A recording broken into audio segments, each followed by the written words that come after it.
Hello friends, स्वागत है आपका ग्लोरी स्टडी पॉइंट क्लासेस में। मैं शिवम शर्मा।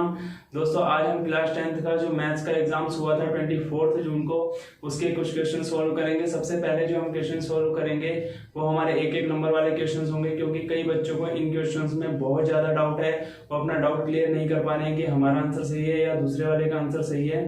तो आज हम पहले सबसे पहले एक एक नंबर वाले क्वेश्चन को करेंगे और उसके बाद हम 6 नंबर वाले के क्वेश्चन को करेंगे, जो आपका स्कोर बढ़ाने में बहुत ज्यादा मदद करते हैं। तो दोस्तों, आइए वीडियो को स्टार्ट करते हैं। एक एक क्वेश्चन नंबर, जो एक एक नंबर वाले जो क्वेश्चंस हैं, हम उसमें डाउट क्लियर करते हुए चलेंगे कि इसमें ऐसा क्यों हुआ, हमारा आंसर गलत कहाँ हुआ और हमारा सही कहाँ होना था, हमने जो ये मिस्टेक करी है वो हमने मिस्टेक कहाँ करी है। तो आपके सारे डाउट मैं इस वीडियो में क्लियर कर दूंगा। तो एक एक नंबर वाले क्वेश्चन और 6 नंबर वाले क्वेश्चन को आसानी से देखिए और वीडियो को लास्ट तक जरूर देखिएगा, जिससे आपका एक एक डाउट क्या हो जाए, क्लियर हो जाए। वीडियो को स्किप मत करिए, क्योंकि उसमें क्या होता है, कोई पॉइंट्स अगर मैं बोल रहा होता हूँ तो आपका मिस हो जाता है, तो फिर आप सोचते हैं कि ये कैसे हो गया। तो इसलिए वीडियो को लास्ट तक जरूर देखें, या स्किप करते भी हैं तो उस जगह से कीजिए जहां से आपको आंसर देखने को मिल जाए कि हाँ भाई, हमने यहाँ पे ऐसा हुआ है तो हमारा आंसर यहाँ पे गलत हो गया। तो आइए वीडियो को स्टार्ट करते हैं। तो दोस्तों देखिए, हमारा 2020 का जो मैथ्स का पेपर हुआ है, इसमें देखो साफ साफ लिखा है कि टोटल क्वेश्चन जो हमारे 30 क्वेश्चन हैं और ऑल क्वेश्चन आर कंपलसरी, यानी सभी क्वेश्चन को करना क्या है, अनिवार्य है। तो 1 से लेकर 10 तक के जो क्वेश्चन हैं वो हमारे एक एक नंबर के हैं, और उसके बाद 26 से लेकर 30 तक के जो क्वेश्चन हैं हमारे 6 नंबर के हैं। तो पहले हम इन्हीं को निपटाएंगे। तो आइए पेपर को स्टार्ट करते हैं।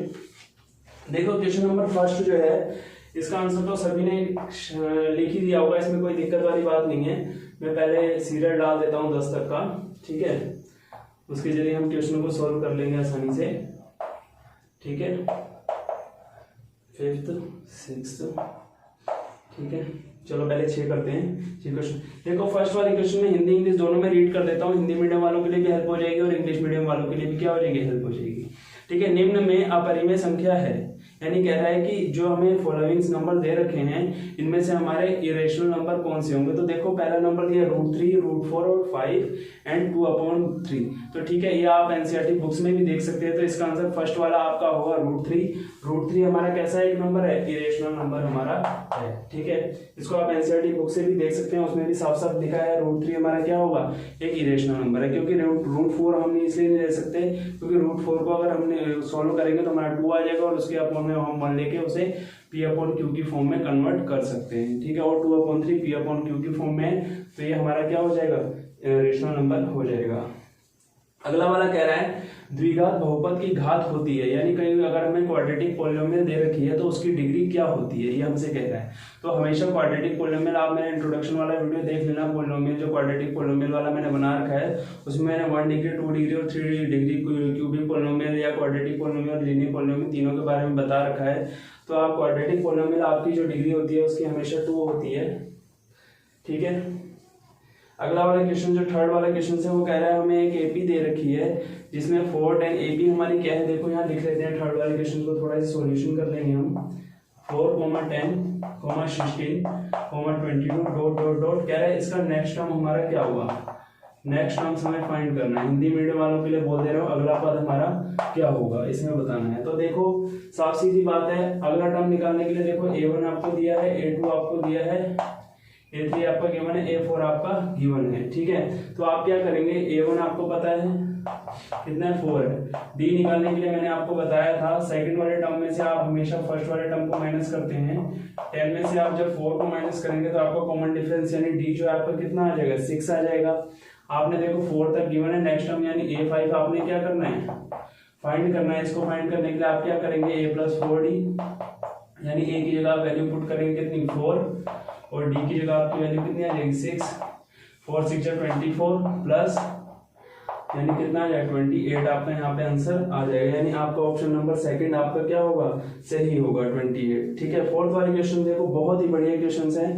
ये आपका क्या कहते हैं, जो आपका 12th वाला चैप्टर है शायद उसी से, या 13 वाला चैप्टर, कुछ कंफ्यूजन है थोड़ा, वैसे भी 12th वाले से, यहाँ 12th वाले से ही होगा मेरे अकॉर्डिंग, ठीक है। इस वाले में क्या कह रहा है, यदि एक वृत्त का परिमाप, यानी अगर कोई हमें एक सर्कल दे रहे हैं तो उसका जो पैरामीटर होगा वो उसके एरियाज के एल्जेब्रिक जो न्यूमेरिकल वैल्यू के क्या होगा, इक्वल होगा, ठीक है, कह रहे संख्यात्मक रूप से बराबर हो, यानी अगर हम उनको न्यूमेरिकली सॉल्व करें तो वो एक दूसरे क्या होंगे, इक्वल होंगे। यानी कहने का मतलब इसका है कि जो क्वेश्चन दोबारा रीड कर देता हूं मैं हिंदी मीडियम वालों के लिए, कह रहे यदि एक वृत्त का परिमाप और क्षेत्रफल संख्यात्मक रूप से क्या है, बराबर हैं, तो उस वृत्त की त्रिज्या क्या होगी। और इंग्लिश मीडियम वाले भी देख लें, कह रहा है if the parameter and the area of a circle are numerically equal, यानी न्यूमेरिकल रूप से वो क्या दिखेंगे, आपको इक्वल दिख रहे हैं, तो हमें बताना है कि उनकी रेडियस आपकी क्या होगी। तो देखो वो क्या कहता है, देखो मैं डायरेक्टली सोल्व कर रहा हूँ। पैरामीटर ऑफ अ सर्कल क्या होता है, आपको पता है ये 2πr, ठीक है, और इसमें एरिया ऑफ स्क्वायर क्या होता है, πr स्क्वायर, ठीक है। डायरेक्टली हम इसका आंसर निकाल सकते हैं। पाई से पाई की वैल्यू आप काट दीजिए, आर से आप आर की एक वैल्यू कट कीजिए, आपकी आर की वैल्यू यहाँ पे क्या आ जाएगी, 2 आ जाएगी। तो आपका ऑप्शन नंबर जो होगा फर्स्ट वाला यूनिट 2 यूनिट आपका सही हो जाएगा, ठीक है। देखो अब एक ये वाला क्वेश्चन आया है, काफी बच्चों को इसमें कंफ्यूजन हो सकता है, कोई 0 टिक लगा के आया होगा, कोई 1 लगा के आया होगा, तो मैं आपको इसको बता देता हूँ आप कैसे करेंगे। उस घटना जिसका घटित होना निश्चित है, यानी आपकी कोई श्योर इवेंट होगा, वो उसकी प्रोबेबिलिटी होना निश्चित है कि हाँ उसमें कोई प्रोबेबिलिटी होगी, तो हमने उसे बताना है कि उसकी प्रायिकता क्या होगी। यानी कोई आपका श्योर इवेंट है, अगर आप कोई इवेंट करा रहे हैं तो उसका होना श्योर है कि हाँ वो इवेंट होगा, तो हमने उसकी क्या बतानी है, प्रोबेबिलिटी बतानी है। तो आपको मैं एक चीज क्लियर कर देता हूँ कि अगर आपका कोई इवेंट श्योर होता है तो उसकी प्रोबेबिलिटी हमेशा 1 होती है। अगर वो इम्पॉसिबल होता है, यानी वो श्योर नहीं होगा, इम्पॉसिबल इवेंट होगा, तो उसकी प्रोबेबिलिटी हमेशा 0 होगी। तो आपका इसका आंसर क्या होगा, 1 आपका आंसर सही हो जाएगा। यानी फिफ्थ वाले का जो आपका आंसर होगा कितना होगा, 1, ठीक है। आपकी जो पॉसिबिलिटी यानी कहने का मतलब प्रोबेबिलिटी जो होगी, अगर श्योर इवेंट की है, श्योर इवेंट की, तो आपका क्या होगा, 1 हो जाएगी। अगर इम्पॉसिबल इवेंट की है तो आप उसका 0 लिख के आएंगे, ठीक है। नेक्स्ट वाला क्वेश्चन आपको मैं आंसर उसमें करवा चुका हूँ, हालांकि चलो दोबारा कर लेते हैं इसको। x² - 9 = आपको 0 दे रखा है, ठीक है। आपको इसके क्या कहते हैं, रूट निकाल के रखने हैं, यानी इसको सोल्व करना है। तो आप इजीली इसे सोल्व कर सकते हैं। x² = -9 को आप उधर ले जाएंगे, प्लस में कन्वर्ट हो जाएगा। आप क्या करेंगे, या तो स्क्वायर रूट बोथ साइड कर लीजिए, या आप क्या करिए, इसका स्क्वायर उस तरफ ले जाइए, तो ये रूट में कन्वर्ट हो जाएगा। जब रूट में कन्वर्ट होगा तो एक बार प्लस में, एक बार माइनस में आ जाएगा, और रूट के अंदर 9 रहेगा, तो एक बार +3 एक बार -3, यानी x की आपकी 2 वैल्यू आ जाएंगी, एक आ जाएगी +3 और एक आ जाएगी आपकी -3। इस तरीके से आप 6 क्वेश्चन आप सॉल्व कर चुके हैं। और अपना देखते हैं 7th वाला क्वेश्चन। देखो आपको मैं डाउट भी हाथों हाथ क्लियर कर रहा हूँ। 7th वाला क्वेश्चन क्या है, देखो cot A = 8/15, ठीक है। अब इसमें आपको tan A की वैल्यू फाइंड करनी है, find the value of tan A, ठीक है। ये आपको tan A यहाँ पे बताना है। देखो आप इसको इजीली सॉल्व कर सकते हैं। cot A का उल्टा आपका क्या होता है, tan A होता है, या पाइथागोरस थ्योरम से भी जिन्होंने ठीक करा होगा उनका भी आंसर बिल्कुल राइट आया होगा, ठीक है। तो आप देखिए cot A = आपका क्या होता है, 1/tan A, या आप क्या कह सकते हैं कि tan A = आपका होगा 1/cot A, ठीक है। tan A = आपका क्या है, क्योंकि जब tan A को इस तरफ लाएंगे, cot A को नीचे लाएंगे, तो ये दोनों एक दूसरे के उल्टे हो जाएंगे, यानी इन्वर्सली हो जाएंगे। तो आप क्या कर सकते हैं, यहाँ पे tan A = 1 को ऐसे रहने दीजिए। cot A की वैल्यू आप क्या रखेंगे, 8/15, 15 अपॉन के अपॉन में है, तो ये रिवर्स होकर कहाँ चल जाएगा, ऊपर की तरफ। तो tan A की जो आपकी वैल्यू आएगी वो आपकी 15/8 आ जाएगी, ठीक है। और ऑप्शन में दिया तो ठीक है, नहीं इसके ऑप्शन नहीं है, डायरेक्टली वैल्यू ऐसे फाइंड कर सकते हैं। और पाइथागोरस थ्योरम के आप उससे भी आप सॉल्व करेंगे, तो उससे भी यही आंसर इसका आएगा। देखेंगे आप कैसे, देखो 15 यहाँ पे देखते हैं आपको क्या, बेस आपको बेस अपॉन क्या है, परपेंडिकुलर होता है। बेस आपका 8 है, परपेंडिकुलर आपका 15 है, ठीक है। और आपका 10 क्या होता है, परपेंडिकुलर अपॉन बेस, ठीक है। तो इससे भी आप आसानी से क्या कर सकते हैं, इसका आंसर लिख सकते हैं। अगर आप इससे वो फाइंड करेंगे तो आपकी ये 17 आ जाएगी, क्योंकि 15 का स्क्वायर आपका 225 हो जाएगा पाइथागोरस थ्योरम लगा के, और इसका आपका 64 होता है। इन दोनों को जब आप सम करेंगे तो आपका 289 आएगा। 289 किसका रूट आपका 17 होता है, ठीक है। इस तरीके से आप कर सकते हैं। और देखो अगला वाला क्वेश्चन आ गया, पहले इसको इरेज कर लेते हैं हम। इजीली आपको मैं समझा दे रहा हूँ, सारे डाउट आपसे क्लियर हो जाएंगे। तो वीडियो को जरूर लास्ट तक जरूर देखा करिए, क्योंकि आपको कुछ बच्चों की आदत होती है फटाफट आंसर देके हाँ क्या क्या आ रहे हैं मैच करके हम निकल देंगे साइड को, ठीक है। ऐसा ना करा करें, ठीक है, जिससे आपको काफी लॉस होता है। कभी कभी आपका बीच से भी गलत हो जाता है क्वेश्चन, लास्ट में चाहे आंसर सही आने से कुछ नहीं है, बीच का मेथड भी आपका सही होना चाहिए। मैं आपको कई बार बता चुका हूँ, ठीक है। 8th वाला क्वेश्चन हम सोल्व करेंगे। देखो इसमें हमसे बोल रहा है 2 सिमिलर ट्रायंगल्स दे रखे हैं, ठीक है, जिनकी साइड्स का रेशो में कितना दे रखा है 4:5 दे रखा है। तो कह रहा है find the ratio of area. देखो इस क्वेश्चन को मैंने आपको बताया था, अगर किसी भी सिमिलर ट्रायंगल की साइड का रेशो अगर क्या इक्वल है तो उनके एरियाज भी क्या होंगे, एक दूसरे के इक्वल होंगे। ठीक है, उनकी साइड रेशो एरियाज का अगर हमने उनके एरियाज का रेशो निकालना है तो आप मान लीजिए दो ट्रायंगल हमसे बोल रहा है, तो एक एग्जांपल के तौर पे दो सिमिलर ट्रायंगल हम चलो राइट ट्रायंगल ही ड्रॉ कर लेते हैं। ठीक है, दो हमने ट्रायंगल यहाँ ड्रॉ कर लिए हैं। ठीक है, सिमिलर ट्रायंगल मान लिए हैं। एक को हमने एक नाम ए बी और सी दे दिया, दूसरे को डी ई एफ दे दिया। तो देखने में बिल्कुल क्या है, सिमिलर हैं। ठीक है, इनकी साइड्स का जो रेशो है, साइड्स आप यही ले लीजिए या कोई सी भी दो साइड्स ले लीजिए। 4:5 आप कह रहे थे, तो 4:5 का हम इसमें रेशो ले लेंगे। ठीक है, तो कह रहे हैं अब इनके एरियाज का रेशो क्या होगा, तो यहाँ पे मैंने एरिया ट्रायंगल क्या हो जाएगा ABC upon area of triangle DEF। इसलिए आप सॉल्व कर सकते हैं। तो क्या होगा, हमेशा क्या होता है, साइड का स्क्वायर ही होता है। ठीक है, साइड का स्क्वायर ही होता है वो।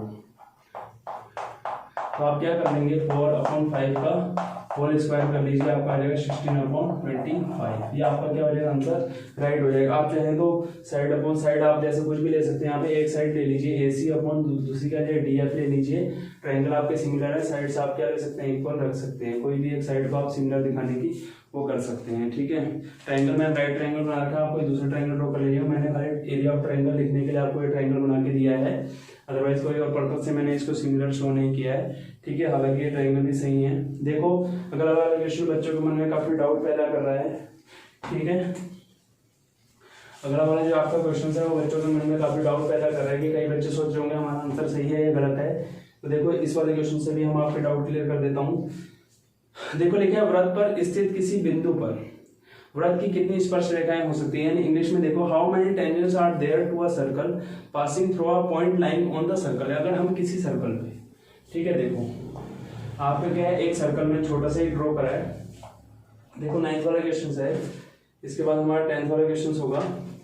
ठीक है, 9th वाले क्वेश्चन में क्या कह रहा है, व्रत के किसी बिंदु पर, किसी बिंदु पर, यानी वो पॉइंट्स हमारे यहाँ पे भी हो सकता है, पॉइंट हमारे यहाँ से भी हो सकता है, पॉइंट हमारे यहाँ पे भी, यहाँ पे भी, कहीं पे भी एक पॉइंट हो सकता है वो हमारा, कहीं पे भी एक ही पॉइंट है। तो कह रहा है एक पॉइंट से हम कितने टेंजेंट पास करा सकते हैं।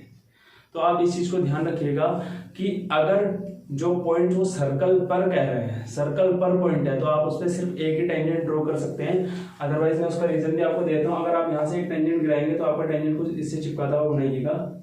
ठीक है, ऐसे ड्रॉ होगा, या अगर इस पॉइंट से आप टेंजेंट गिराएं तो आपका टेंजेंट कुछ इस तरीके से ड्रॉ होगा, इससे मिलता जुलता बिल्कुल ऐसे चिपका हुआ। ठीक है, इससे टच नहीं करना है, क्योंकि इस पॉइंट से लिया मैंने, पहले इस पॉइंट से लिया था, फिर इस पॉइंट से, खाली एक पॉइंट से लेना है। तो आप एक पॉइंट से खाली या फिर इस पॉइंट से लेंगे तो आपका टेंजेंट कुछ इस तरीके से गिरेगा, और इस पॉइंट से लेंगे तो आपका टेंजेंट कुछ इस तरीके से गिरेगा। ठीक है, जिस पॉइंट से आप सर्कल के किसी भी सर्कल पे कोई भी आप एक पॉइंट ले लीजिए, मैंने चारों जगह पॉइंट लेके आपको हर तरीके से टेंजेंट ड्रॉ करके दिखा दिया है। तो आप चारों तरफ से किसी एक ही पॉइंट से लेना है तो एक ही टेंजेंट ड्रॉ होगा। यहाँ से लेंगे तो यहाँ से एक टेंजेंट ऐसे ड्रॉ हो जाएगा, यहाँ से आप लेंगे तो यहाँ से आप ऐसे टेंजेंट ड्रॉ कर देंगे, यहाँ से लेंगे तो आप ऐसे टेंजेंट ड्रॉ कर देंगे, और पॉइंट को अगर आप यहाँ ले रहे तो यहाँ से ऐसे टेंजेंट ड्रॉ कर देंगे। तो ठीक है, इसका कंफ्यूजन मैं आपको दूर कर देता हूँ। ऐसा क्यों हुआ है, क्योंकि ये कह रहा है कि सर्कल पर कोई एक पॉइंट, अगर हम सर्कल पर कोई एक पॉइंट लेकर टेंजेंट ड्रॉ करते हैं तो हमारा खाली एक ही टेंजेंट ड्रॉ होता है। अदरवाइज वो कहता है कि सर्कल के बाहर किसी पॉइंट से, सर्कल के बाहर किसी पॉइंट से सर्कल पर कितने टेंजेंट ड्रॉ कर सकते हैं। तो हम यहाँ पे सर्कल से ऐसे ले जाएंगे, एक टेंजेंट हमारा ये ड्रॉ होगा, दूसरा टेंजेंट हमारा ये ड्रॉ हो जाएगा। यानी सर्कल से किसी बाहर से एक्सटर्नल पॉइंट से अगर हम सर्कल पे कोई भी टेंजेंट ड्रॉ करते हैं तो उनके नंबर हमारे 2 हो जाते हैं। ठीक है, ये डाउट आपका क्लियर हो गया होगा। यानी सर्कल पे किसी पॉइंट पे, सर्कल पे अगर कोई पॉइंट है तो हमेशा हमारा एक टेंजेंट होगा, और सर्कल से दूर यानी एक्सटर्नल पॉइंट यानी बाहर, सर्कल से बाहर, बाहर मतलब इस तरफ, सर्कल से थोड़ा सा दूर किसी बाहरी सतह पर, वहां से अगर हम कोई टेंजेंट ड्रॉ करें तो हम सर्कल पर 2 टेंजेंट ड्रॉ कर सकते हैं। तो आइए देखते हैं इसके बाद अपना नेक्स्ट क्वेश्चन 10th वाला। तो आइए देखेंगे हम अपना 10th वाला क्वेश्चन। ठीक है, इसको हटा देते हैं यहां से।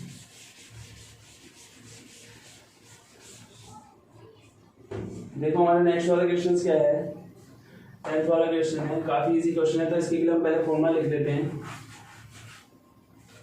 देखो हमसे कह रहा है find the mean of distribution if it's median and mode are 45 and 13 respectively. यानी कह रहा है किसी बंटन का माध्य ज्ञात कीजिए, इसकी माध्यिका और बहुलक हमें 45 और 13 दे रखा है, हमें मीन फाइंड करना है। तो आपका फॉर्मूला जो होता है, आपका फॉर्मूला होता है, मैंने आपको बता रखा है 3 median is equal to mode plus 2 mean. आपको यहाँ से क्या फाइंड करना है, मीन फाइंड करना है। तो आप मोड को इस तरफ ले आइए, 2 मीन को हमने पहले लिख लिया, ठीक है। उसके बाद आपका हो जाएगा 3 मीडियन।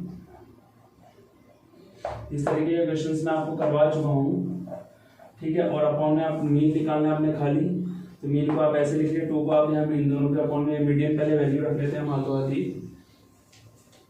देखो मोड आपका दे रखा है 13, ठीक है। मीडियन आपका दे रखा है 45, ठीक है। अपॉन में आपका ये मीन के साथ जो 2 है मल्टीप्लाई में यहाँ आके डिवाइड में आ जाएगा, ठीक है। तो मीन इक्वल टू आपका हो जाएगा 45 को 3 से मल्टीप्लाई करेंगे तो आपका 135 आएगा माइनस 30 अपॉन आपका 2। देखो 5 में 3 जाएगा आपका 2 आ जाएगा, ठीक है। 5 में 3 जाएगा आपका 2 आ जाएगा। यहाँ पे आपका कितना है 13 में 1 माइनस करेंगे आपका 12 आ जाएगा, ठीक है। उसके बाद 2 से आप डिवाइड कर दिए, 61 आपका क्या आ जाएगा, मीन आपका 61 आपका यहाँ पे आ जाएगा, ठीक है।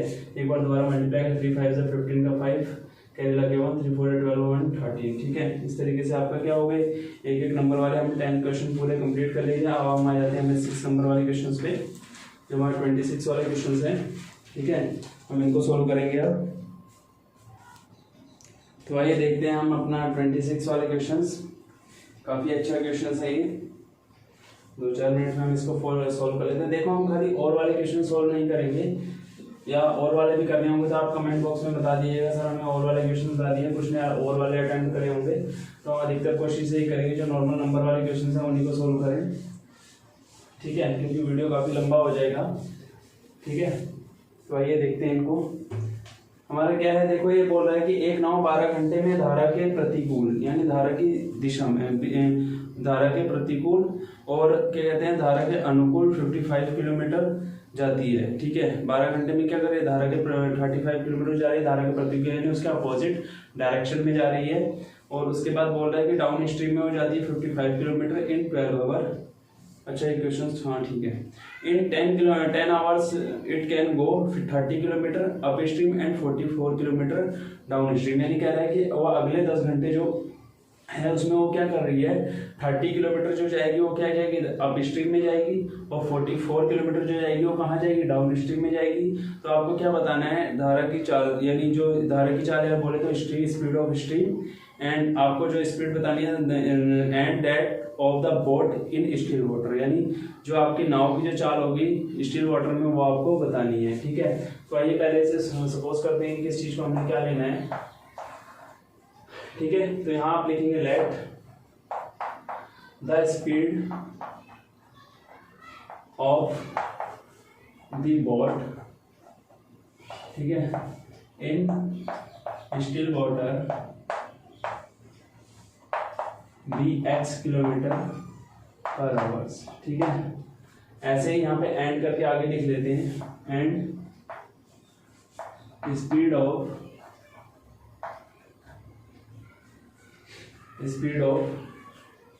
द स्ट्रीम बी क्या हो जाएगा, y किलोमीटर पर आवर्स, ठीक है। अब देखो अकॉर्डिंग टू क्वेश्चंस हम चलते हैं, यहाँ लिख लेते हैं अकॉर्डिंग टू क्वेश्चंस, ठीक है। अकॉर्डिंग टू क्वेश्चंस अगर हम जा रहे हैं तो देखो मैंने आपको जब ये क्वेश्चंस करवाए थे, मैंने आपको इस तरीके के क्वेश्चन से करवा रखा है। तो उसमें देखो मैंने आपको बताया था, मान लीजिए कोई ये हमारा क्या नदी है, नदी में पानी बह रहा है, ठीक है, और स्टिल वाटर में देखेंगे तो एक चीज आप ध्यान रखिएगा, मैंने आपको उस टाइम भी बताया था, अगर कोई नाव यानी धारा की दिशा में यानी डाउन स्ट्रीम में, जिस तरफ हमारा क्या हो रहा है, पानी बह रहा है, अगर पानी जिस तरफ हमारा बह रहा है उसी तरफ हमारी नाव जा रही है, तो आपकी स्टिल वाटर में स्पीड और जो बोट की आपकी क्या है, धारा की जो चाल है, यानी जो पानी की जो चाल है वो आपकी क्या हो जाएगी, दोनों ऐड हो जाएंगी। यानी अगर आप डाउन स्ट्रीम में जा रहे हैं तो आप x + y करेंगे, अगर आप अप स्ट्रीम में आ रहे हैं यानी पानी के अपोजिट डायरेक्शन में, यानी आपका पानी तो नीचे की तरफ बह रहा है, यानी स्टिल वाटर तो छोड़ेंगे आप। जो पानी आपकी पानी की चाल जो है क्या, यानी ये देखो लिखा है मैंने, स्पीड ऑफ स्ट्रीम यानी धारा की जो चाल है वो नीचे की तरफ है। आप क्या करें, बोर्ड को ऊपर की तरफ धकेलते हुए ला रहे हैं यानी इस डायरेक्शन में, तो आप क्या करेंगे, दोनों को आपस में माइनस कर देंगे। ठीक है, इस चीज का आप थोड़ा सा ध्यान रखेंगे, इसके अकॉर्डिंग हमारे क्वेश्चन क्या हो पाएगा, सोल्व हो पाएगा। तो आप यहाँ लिखेंगे speed of boat in down stream, तो इसमें आपकी स्पीड क्या हो जाएगी, x + y km/h। ठीक है, और आपकी क्या हो जाएगी, डॉट डॉट डॉट करके लिख देते हैं हम। इसमें आपकी स्ट्रीम में जो आपकी स्पीड हो जाएगी वो आपकी हो जाएगी x - y km/h, आपकी स्पीड यहाँ पे हो जाएगी। ठीक है, अब उसके बाद देखो हमने क्या फाइंड करना है, आपको एक फॉर्मूला मैंने आपको बताया था कि आपका डिस्टेंस इज इक्वल टू होता है हमेशा speed, distance is equal to आपका क्या हो जाएगा, sorry time is equal to लिख लेते हैं, टाइम इज इक्वल टू हम लिख लेते हैं, टाइम इज इक्वल टू आपका हो जाएगा डिस्टेंस अपॉन स्पीड। इस चीज़ का आप ध्यान रखिएगा, क्योंकि हमें टाइम के अकॉर्डिंग निकालना पड़ेगा। क्योंकि क्वेश्चन में हमें टाइम के कंपैरिजन में इनको दे रखा है, तो हमने टाइम को ये वो कर लिया। वैसे speed is equal to distance upon time होता है, और distance is equal to speed into time हो जाएगा। मैं पहले डिस्टेंस का फॉर्मूला लिख रहा था, पर मैंने इसे कन्वर्ट करके टाइम में कर दिया है। तो टाइम इज इक्वल टू आपको क्या हो जाएगा, डिस्टेंस अपॉन स्पीड, क्योंकि हमें फिर कन्वर्ट करना पड़ता है, मैंने डायरेक्टली वही लिख दिया है। तो देखो फर्स्ट वाले के लिए हम टाइमिंग t1 मान लेंगे, सेकंड वाले के हम टाइमिंग t2 मान लेंगे। तो डायरेक्टली मैं क्वेश्चन को सॉल्व कर देता हूँ, ज्यादा लैंग्वेज लिख के खाली टाइम बेकार करने वाली बात है। तो देखो क्वेश्चन के अकॉर्डिंग फर्स्ट वाले की क्या इक्वेशंस बनेंगे आपकी, 35 किलोमीटर कहाँ जा रहा है, अप स्ट्रीम में, यानी ये 35 किलोमीटर किस तरह जाएगा, अप स्ट्रीम में। तो आप क्या लिखेंगे, 35 upon x - y, 35 upon x - y, फिर बीच में आपका साइन का आएगा, देखो यहाँ पे स्पीड ऑफ द बोट लिख दी मैंने। ठीक है, speed of the boat in down stream and up stream, दो कंडीशन आपके सामने रखी हुई हैं। ठीक है, देखिए 35 x - y प्लस, यानी दोनों की स्पीड मिला के, सॉरी दोनों डिस्टेंस जो कवर होंगे। अब उसके बाद 35 के बाद आपका 55 upon x + y is equal to आपको टोटल टाइमिंग कितनी ले रहा है वो, सॉरी 12 आवर्स है, मैंने 10 सेकंड वाले को लिख दिया। ठीक है, पीछे 10 लिखा तो मेरे को ये हुआ है। तो इसको हम इक्वेशन फर्स्ट मान लेंगे अपना। ठीक है, उसके अकॉर्डिंग सेकंड क्वेश्चन हमारी क्या बनेगी, इक्वेशंस क्या बनेंगे, 30 अपॉन x - y प्लस उसके बाद 44 upon x + y is equal to 10 hours. ठीक है, ये हमारी टाइमिंग है, ये हमारे डिस्टेंस है, ये हमारी क्या स्पीड है। ठीक है, अब ये अप स्ट्रीम की है, ये डाउन स्ट्रीम में। डाउन स्ट्रीम में मैंने बताया था आपको स्पीड से ऐड हो जाएंगी, और अप स्ट्रीम में आपकी स्पीड क्या हो जाएगी, माइनस हो जाएंगी। ठीक है, ये इक्वेशन हमारी बन गई। अब इन इक्वेशंस को हम क्या करेंगे, देखो यहाँ पे आप लेट सपोज करोगे, लेट 1 अपॉन x - y आपका किसके, u के इक्वल हो जाएगा, और 1 अपॉन x + y आपका जो हो जाएगा हमेशा v के इक्वल आप क्या कर लेंगे, सपोज कर लेंगे। तो अब मैं ये वैल्यू जो है यहाँ पुट करूंगा, तो मेरी इक्वेशन कुछ चेंज होकर कुछ इस तरीके से आएगी। किस तरीके से आएगी, 35u plus 55v is equal to 10, और सेकंड इक्वेशन मेरी आएगी यहाँ पे क्या आ जाएगी, 30u plus 44v is equal to आपकी क्या आ जाएगी, सॉरी यहाँ 12 है, यहाँ पे 10, यानी इक्वेशन आपकी थर्ड एंड फोर्थ यहाँ पे मान लीजिए आप। अब देखो आप यहाँ क्या करेंगे, आप चाहेंगे मैं फर्स्ट इक्वेशन सेकंड इक्वेशन मान लें, इनको मत माने फर्स्ट और सेकंड, पर मैंने यहाँ थर्ड और फोर्थ मान दिया। अब आप इसमें सब्स्टिट्यूशन मेथड यूज करिएगा, काफी इजी रहेगा आपको। हालांकि आप इसमें कोई ऐसा बोला नहीं है कि क्रॉस मल्टीप्लिकेशन मेथड से करो या इससे करो, कुछ ऐसा मेथड इसमें बोला नहीं है। तो आप कोई सा भी अपनी मर्जी से आप मेथड लगा सकते हैं, आंसर आपका सही आना चाहिए। तो देखो जब आप इसमें सब्स्टिट्यूशन मेथड यूज करेंगे, यहाँ लिखोगे यूजिंग या बाय सब्स्टिट्यूशन मेथड, ऐसा लिख सकते हैं आप, बाय सब्स्टिट्यूशन मेथड। ठीक है, आप इस मेथड से सॉल्व करिए, इजीली आपके क्वेश्चन सॉल्व हो जाएंगे। तो देखो सब्स्टिट्यूशन मेथड से आप लिखेंगे तो लिखेंगे फ्रॉम इक्वेशन थर्ड, क्योंकि आप कोई भी एक इक्वेशन लेके थर्ड इक्वेशन जनरेट करेंगे यहाँ पे। तो 35u इज इक्वल टू आपका हो जाएगा 12 माइनस 55v अपॉन आपका देखो इसमें बनाना पड़ेगा हमें, u इज इक्वल टू आपका हो जाएगा 12 माइनस 55v अपॉन आपका 35 आ जाएगा। ये इक्वेशन आपके थर्ड यहाँ पे जनरेट हो जाएगी। ठीक है, आपका आंसर सही आना चाहिए। आप किसी भी तरीके से सॉल्व कर लो, कोई फर्क नहीं पड़ता। मैं अगर इससे कर रहा हूँ, आप एलिमिनेशन से कर लें चाहे क्रॉस मल्टीप्लिकेशन से कर लें। ठीक है, इसमें आपको कोई वो नहीं होगा कि आपका आंसर अलग आ रहा है, मेरा आंसर अलग आ रहा है, आंसर दोनों का सेम ही आएगा। ठीक है, आप यू वी की जगह एक्स और वाई भी मान सकते हैं, एक्स वाई मानेंगे या पी क्यू मान लीजिए। ठीक है, आप यू की जो देखो, आपको मैंने सब्स्टिट्यूशन मेथड का मेथड बताया था, उसमें क्या होता है आपका किसी भी इक्वेशन से आप अगर अदरवाइज दूसरी इक्वेशन बनाते हैं तो आप उस इक्वेशन को दोबारा उस जो आपका वैल्यू यू या वी की जो वैल्यू निकल के आएगी आप दोबारा उस इक्वेशन में पुट नहीं करेंगे जिस इक्वेशन से आपने क्या बनाई, ये वाली इक्वेशन को जनरेट किया है। तो आप इसकी वैल्यू को कहाँ पुट करेंगे, फोर्थ इक्वेशन में। तो यू की वैल्यू आपकी फोर्थ इक्वेशन में आएगी, डायरेक्टली वैल्यू रखते हैं। ठीक है, v अपॉन 35, ठीक है, plus 44u v is equal to 10। तो देखो यहाँ से हम 3 से 5 से दोनों को डिवाइड कर लेते हैं, 7 बार इजिली डिवाइड हो जाएगा। अब 7 से आप क्या करेंगे, इसकी भी मल्टीप्लाई लगाएंगे और 10 की भी मल्टीप्लाई लगाएंगे। 6 से आप अंडर मल्टीप्लाई लगा दीजिए, 12 6 72 माइनस 6 5 30, तो आपका 330 है, v आ जाएगा। प्लस 7 से आप यहाँ मल्टीप्लाई लगाइए, 7 4 आपका 28, कैरी लगा यानी 308, v आपका आ जाएगा 10, 7 आपका कितना है 70।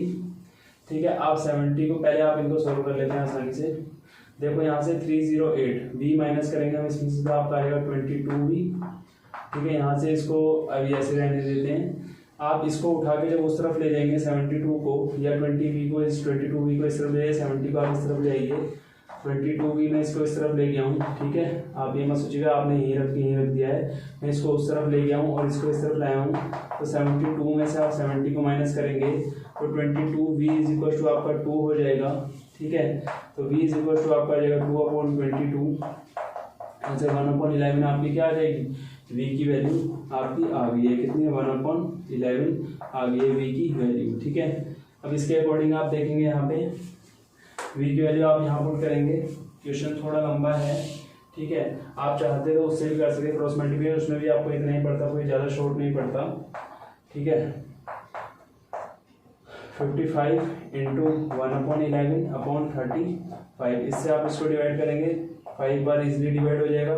तो आपका u इज इक्वल टू आपका जो है 12 - 5/35।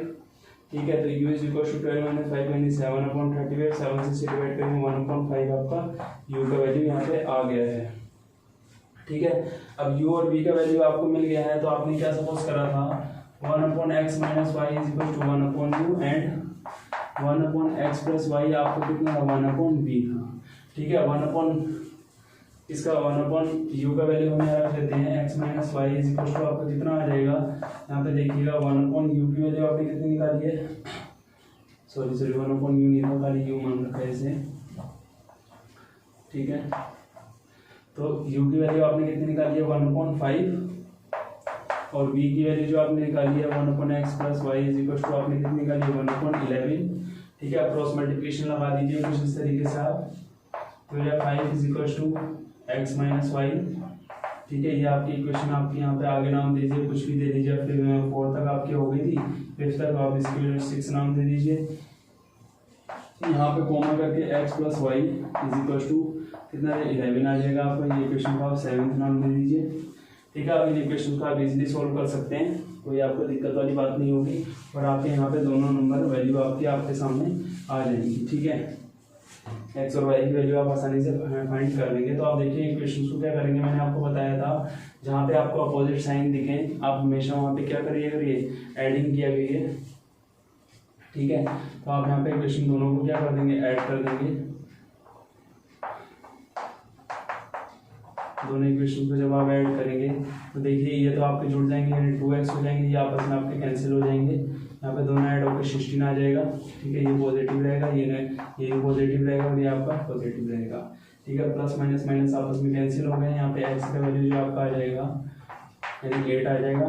ठीक है, अब x का वैल्यू आप जब उठा के इक्वेशन फर्स्ट में रखेंगे तो आपका 8 - y इज इक्वल टू 5, तो -y इज इक्वल टू आपका 5 - 8 यानी -y is equal to -3, minus से माइनस कैंसिल, y का वैल्यू आपको कितना 3 आ जाएगा। यानी यहाँ से आपको पता चल रहा है जो आपकी स्पीड थी किसमें एक्स हमने किसको माना था, जो आपकी स्टिल वाटर में जो स्पीड होगी 8 किलोमीटर/आवर्स होगी, और जो आपकी क्या होगी स्पीड ऑफ स्ट्रिंग होगी आपकी 3 किलोमीटर/आवर्स होगी। ठीक है, तो ये आपका क्या कहते हैं 26 वाला क्वेश्चन सॉल्व हो चुका है। ठीक है, इसके बाद हम नेक्स्ट क्वेश्चन देखते हैं। तो आइए देखते हैं नेक्स्ट क्वेश्चन हमारा। देखो इस क्वेश्चन का जो डायग्राम है वो मैंने पहले ही बना दिया है, क्योंकि वीडियो फिर काफी लंबा हो जाएगा, टाइम भी इसमें काफी लग जाएगा। क्वेश्चंस में है तो छोटा सा क्वेश्चन, फिर डायग्राम ड्रॉ करने में थोड़ा टाइम ऐसे ही वेस्ट होता है, तो मैंने पहले ही इसकी थोड़ी सी लैंग्वेज लिख के थोड़ा डायग्राम आपको बना दिया है। क्वेश्चन बहुत ज्यादा अच्छा क्वेश्चन है, कई बच्चों के मन में डाउट भी हो सकता है इस क्वेश्चन को लेके। इसके बाद जो मैंने इससे पहले वाले का और वाला जो क्वेश्चन छोड़ा है वो आपकी एनसीईआरटी बुक्स में है, और सारे क्वेश्चन वैसे एनसीईआरटी बुक के ही हैं, बट कुछ एग्जांपल्स हैं, कुछ एक्सरसाइज तो हर बच्चे ने की होगी, तो उस वाले क्वेश्चन को कर लेगा। जो रहमान वाला है, रहमान वाले ने मोहन वाला है। ठीक है, मोहन की एज क्या है, वैसे रोहन है उस किताब में, इसमें मोहन नाम दे दिया है। ठीक है, और जो 27 का भी और वाला है, ये एग्जांपल मैंने आपको मोस्ट इंपोर्टेंट लगवा के दिया था। अगर आपने करा हो तो अच्छी बात है, नहीं करा हो तो आप इसमें देख सकते हैं, क्योंकि इसमें आपको पाइथागोरस थ्योरम यूज करके आपको इन सबको प्रूव करना पड़ेगा। तो ये आप एग्जांपल से देख लीजिएगा, पूरा सोल्यूशन आपको वहां मिल जाएगा। तो आइए हम इस क्वेश्चन को सोल्व करते हैं।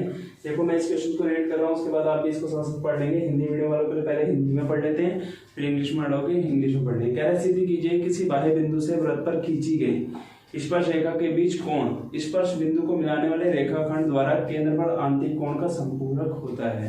ठीक है, कह रहा है कि अगर कोई भी किसी पॉइंट से अगर हम सर्कल पे कोई भी टेंजेंट ड्रॉ यानी लाइन ड्रॉ कर रहे हैं, यानी टेंजेंट ड्रॉ कर रहे हैं, तो वो क्या होगा, जो स्पर्श रेखाओं के बीच में जो हमारे कोण बनेंगे, स्पर्श रेखाओं के बीच में ये वाले कोण जो बनेंगे, ठीक है, ये रेखाखंड द्वारा आंतरिक कोण एक दूसरे क्या होंगे, संपूरक होंगे। संपूरक मतलब यानी 180 डिग्री का एंगल ये बनाएंगे। यानी आंतरिक वाला कौन सा है, जो अंदर की तरफ कोण बने हैं, इन दोनों एंगलों को, ये वाले एंगल और इस वाले एंगल का जो सम होगा वो अदरवाइज 2 एंगल के सम के क्या होगा, इक्वल होना चाहिए। ठीक है, ऐसा हमें इसमें बताना है। तो हिंदी मीडियम वाले इंग्लिश मीडियम वाले दोनों समझ गए होंगे। तो देखो मैंने पहले ही लिख दिया यहाँ पे P and P B are 2 tangents, इसमें ए एंड बी आर हमारे क्या है, पॉइंट्स दिए हुए हैं।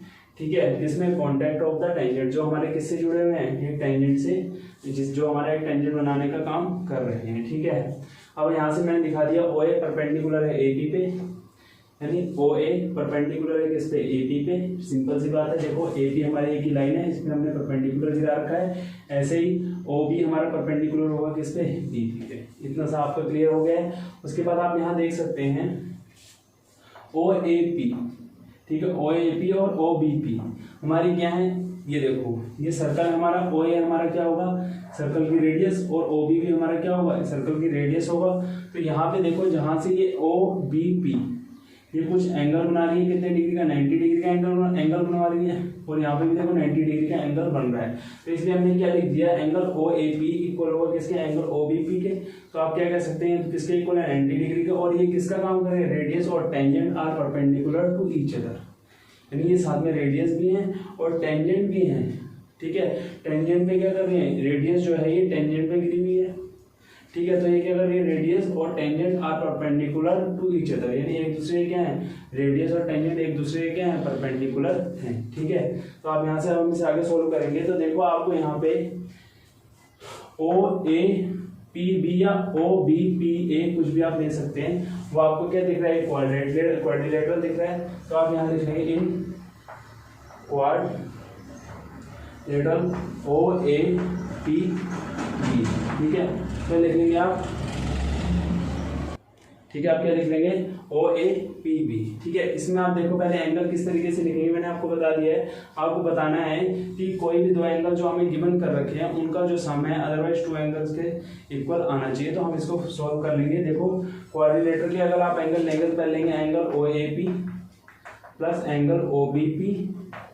ठीक है, देखो कैसे, ओ ए पी हमारा एक एंगल, दूसरा एंगल हमारा ओ बी पी, तीसरा एंगल हमारा क्या बन जाएगा, आप किसी भी तरीके से एंगल को ले सकते हैं। आप लिख दीजिए अगला angle, angle A P B, ठीक है, प्लस एंगल आप यहाँ पे ए ओ बी भी एक एंगल ले सकते हैं, एंगल ए ओ बी भी आप एक एंगल ले सकते हैं। ठीक है, देखो हमने ये वाला एंगल भी ले लिया, ठीक है, ये वाला एंगल भी ले लिया, बचा वाला हमारा एंगल कौन सा था, ये वाला था, और फिर ये वाला था। ठीक है, हमने चारों एंगलों को ले लिया। आप देखो क्वाड्रिलेटरल की चारों साइड्स जो होती हैं इनके एंगलों का सम कितना होता है, 360 होता है।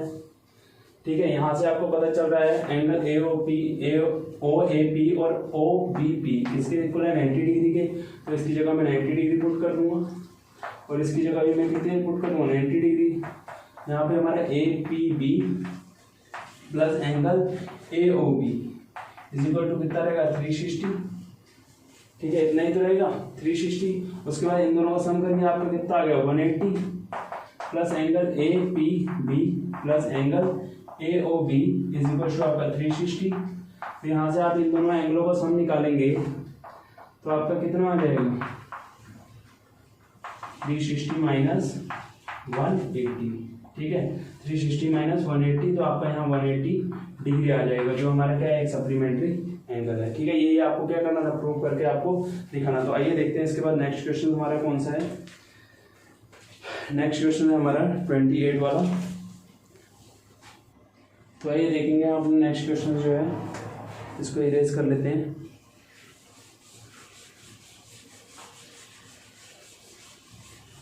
इस क्वेश्चन के बाद हमारे 2 क्वेश्चन और रह जाएंगे, हम फटाफट इनको कंप्लीट कर लेते हैं।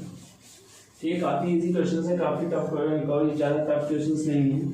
देखो इन क्वेश्चन के डायग्राम वगैरह बनाने की कोई जरूरत नहीं है, आप डायरेक्टली इनको सॉल्व कर सकते हैं, कोई इतना ज़्यादा इनका कोई इशू नहीं है। वो तो आप समझने के लिए अपना डायग्राम बनाते हैं, आपको खाली आंसर से मतलब होना चाहिए। देखो इसमें क्या कह रहा है कि 20 metre deep well with diameter 7 metre is dug and the earth from the digging is evenly spread out to form a platform 22 metre by 44 metre. यानी हिंदी में ही पढ़ लेते हैं एक बार। कह रहा है व्यास 7 मीटर वाला 20 मीटर गहरा एक कुआं खोदा जाता है। यानी हम एक कुआं बना रहे हैं, ठीक है, यानी वेल बना रहे हैं, उसको जब हम खोद रहे हैं यानी डिगिंग कर रहे हैं उसको, तो उसको खोदने से निकली हुई मिट्टी को हम क्या करते हैं इक्वल क्या कर रहे हैं बिछा दे रहे हैं समान रूप से, उसके आगे पीछे हमने बिखेर दिया उसे। तो उसको बिखेरने के बाद फैलाने के बाद जो उस एक चबूतरा टाइप यानी एक प्लेटफॉर्म टाइप का जो बन रहा है उसकी जो हमें डायमेंशन दे रखी है वो 22 मीटर एंड क्या दे रखी है 44 मीटर दे रखी है। ठीक है, तो हमें कह रहा है कि जो आपको प्लेटफॉर्म बनाया है उसकी हाइट हमने फाइंड करनी है। तो हम पहले जो चीज़ें हमें गिवन है वो लिख लेते हैं। हम सॉल्यूशन है 28 वाला। ठीक है, 28 वाला हम सॉल्यूशन देखेंगे। तो आप यहाँ लिखिए पहले डायमीटर, मैं शॉर्ट में लिख रहा हूँ, कोई ज़्यादा लंबा चौड़ा हम नहीं लिखेंगे। डायमीटर आपको पता है 7 मीटर, तो आपको पता है यहाँ से आपकी रेडियस कितनी हो जाएगी,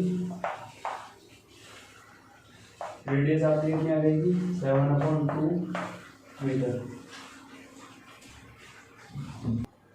कितना हो जाएगा 7/2 मीटर। उसके बाद हम देखेंगे इसमें इसकी डीप यानी जो डेप्थ है वो हमारी कितनी हो जाएगी, डेप्थ को ही हम हाइट लेके चलेंगे। ठीक है, डेप्थ हमारी कितनी हो जाएगी इसकी आपकी कितनी 20 मीटर हमें दे रखी है। ठीक है, अब उसके बाद हम इसमें निकालेंगे इसकी वॉल्यूम। तो वॉल्यूम के लिए हम क्या करेंगे, वॉल्यूम हमारी जो होगी हम लिखेंगे इसमें volume of the earth taken out, लिखेंगे हम इसमें volume of the earth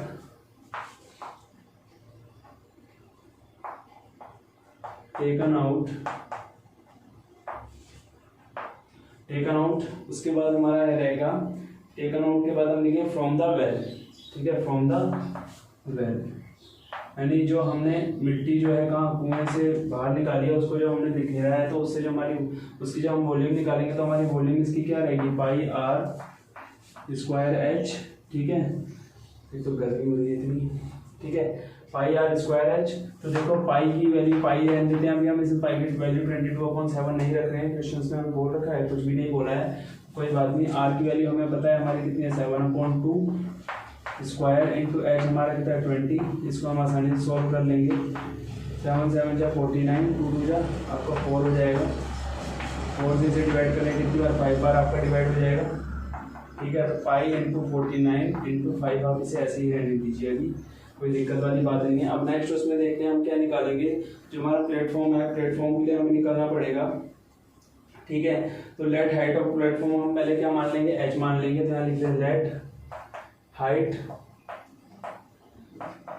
of platform. ठीक है, इज इक्वल टू क्या मान लेंगे हम एच मान लेते हैं, या ऐसी एच वैसी लिख दीजिए। तो आप इसकी वॉल्यूम जब निकालेंगे volume of platform is equal to क्या L into B into H, ठीक है, ये क्यूब के फॉर्म में आ जाएगा, ठीक है, या आप रेक्टेंगल फॉर्म में भी कह सकते हैं, रेक्टेंगल की वॉल्यूम भी L into B into H ही होती है, ठीक है, L into B into H, L की जो आपको दे रखी है वो देखिए 20, बी आपको दे रखा है आपको सॉरी 20 22 है, और बी आपको देगा 14, एच आपको फाइंड करनी है।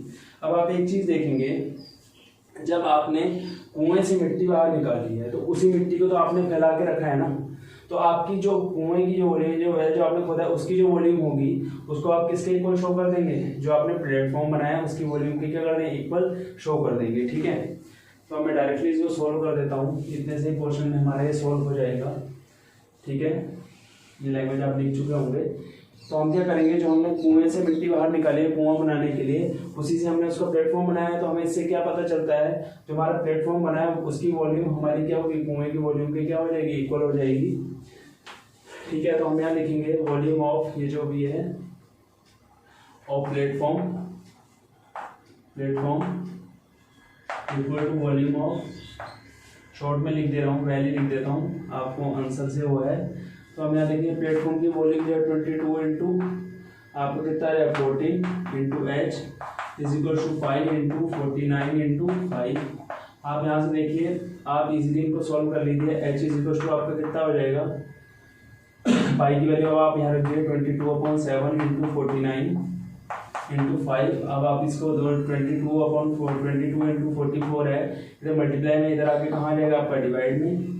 देखो आप 22 से इजीली 22 को कैंसिल कर दीजिए, 7 से आप इसको 7 बार कट कर दीजिए, 7 से इसको 2 बार आप कट कर दीजिए, तो आपका एच का जो वैल्यू आएगा 5/2 आ जाएगा। 2 से आप इसे डिवाइड करेंगे तो 2.5 मीटर आपका क्या आ जाएगा, हाइट आ जाएगी। इसी तरीके से आप इजीली इस क्वेश्चन को सॉल्व कर सकते हैं। आइए देखते हैं अपने नेक्स्ट क्वेश्चन को। नेक्स्ट क्वेश्चन हमारा क्या है, इसको इरेज कर लेते हैं फटाफट।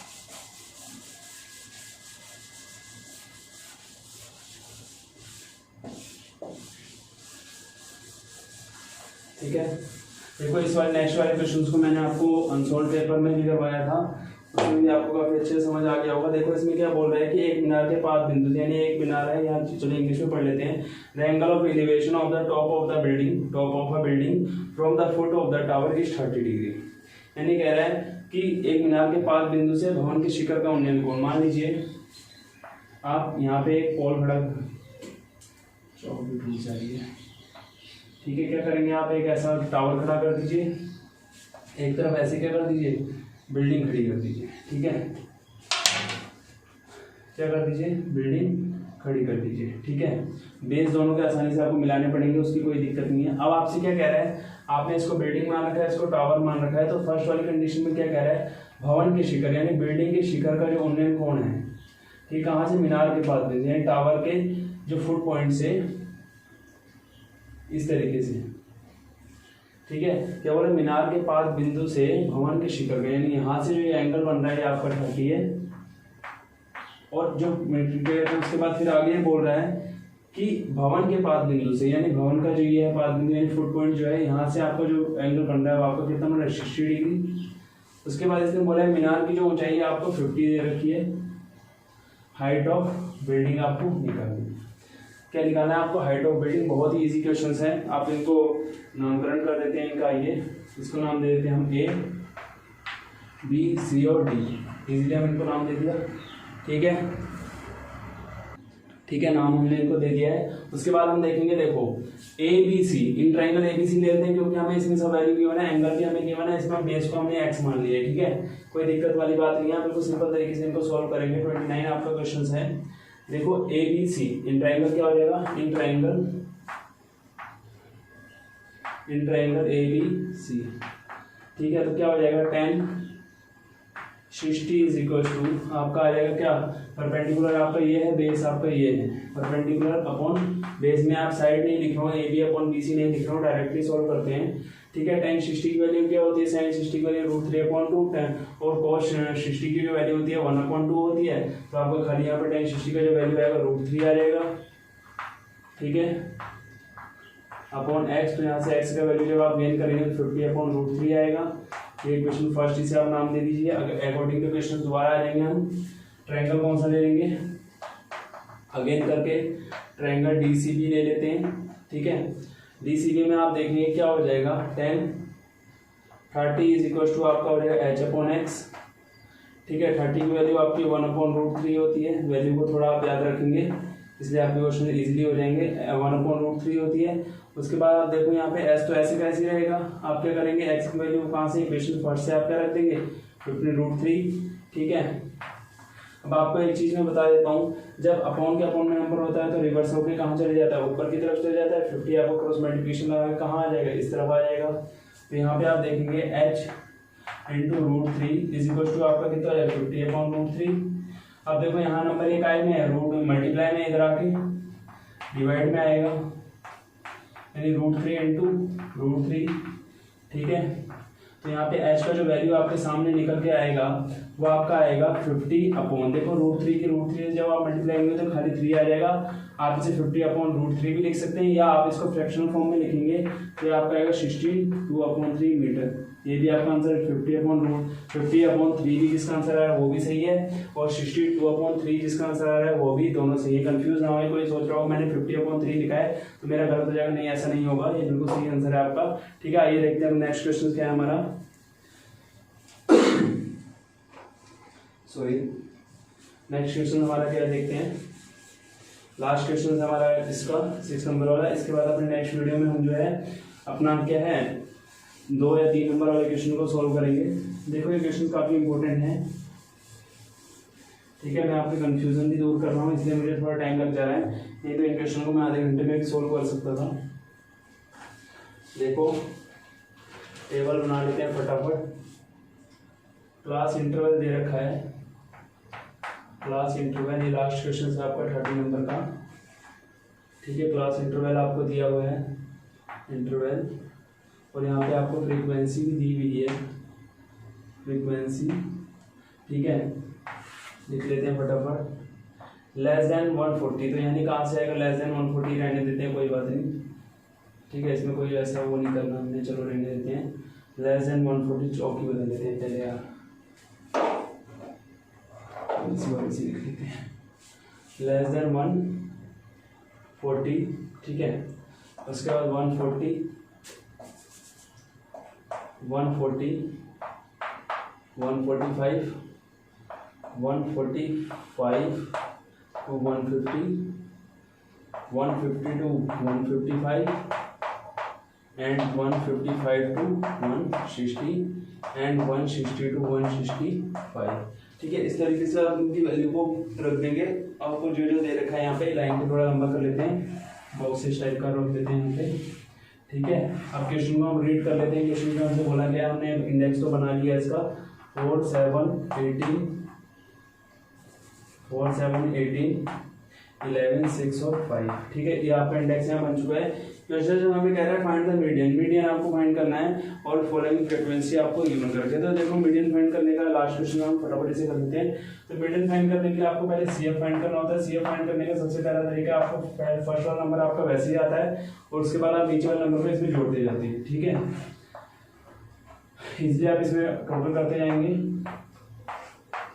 और आपका लास्ट में 51 आ जाएगा। तो इस तरीके से आपका यहाँ जो एन का जो टोटल आएगा वो भी आपका कितना है 51 आएगा। मैंने आपको बताया था जो आपका लास्ट नंबर होता है कि एन के इक्वल होता है। तो ठीक है, मीडियन फाइंड करने के लिए आपका जो फॉर्मूला होगा, मीडियन इज इक्वल टू क्या होता है L plus N upon 2 minus C F upon F into H. ये आपका मीडियन फाइंड करने का फॉर्मूला होता है।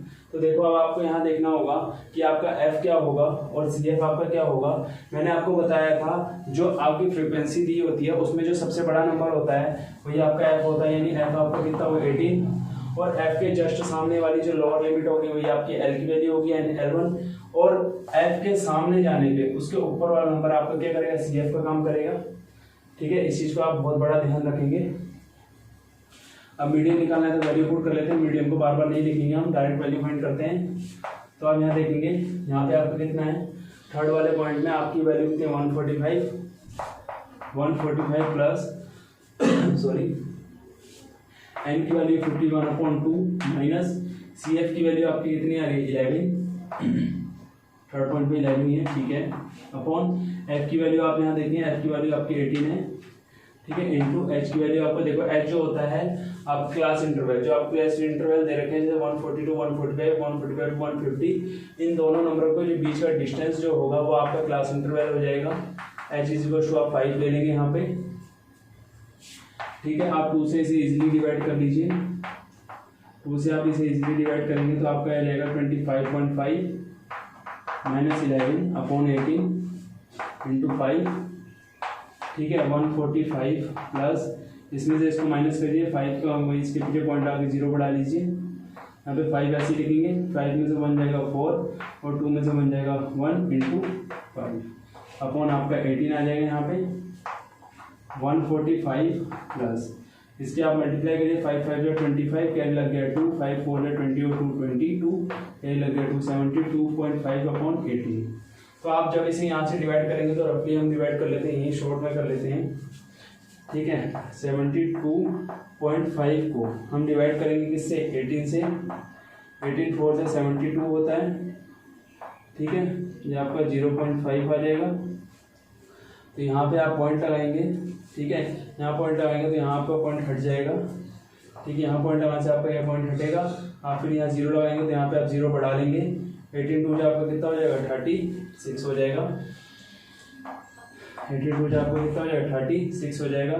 तो आप यहाँ से इसको माइनस कर सकते हैं, 10 4 4 3 1 नहीं रहते हैं, 2 डिजिट आपने बहुत सॉल्व कर ली है।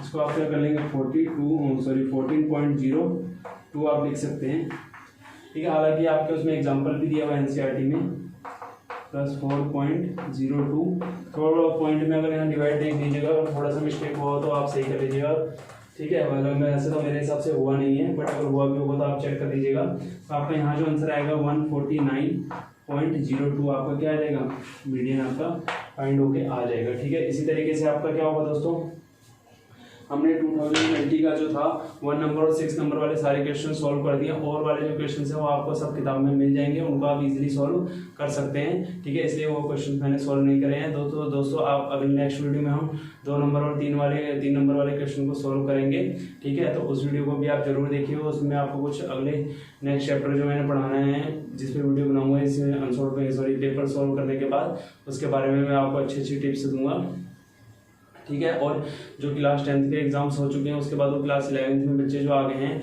वो 11th के किस टॉपिक को पढ़ना चाहते हैं उसमें भी आप मुझे कमेंट करके बता दीजिए, ठीक है। तो दोस्तों अगर आपको मेरा वीडियो पसंद आया हो तो चैनल को सब्सक्राइब करें, वीडियो को लाइक करें, शेयर करें। तो मिलते हैं अपनी नेक्स्ट वीडियो के साथ, थैंक यू।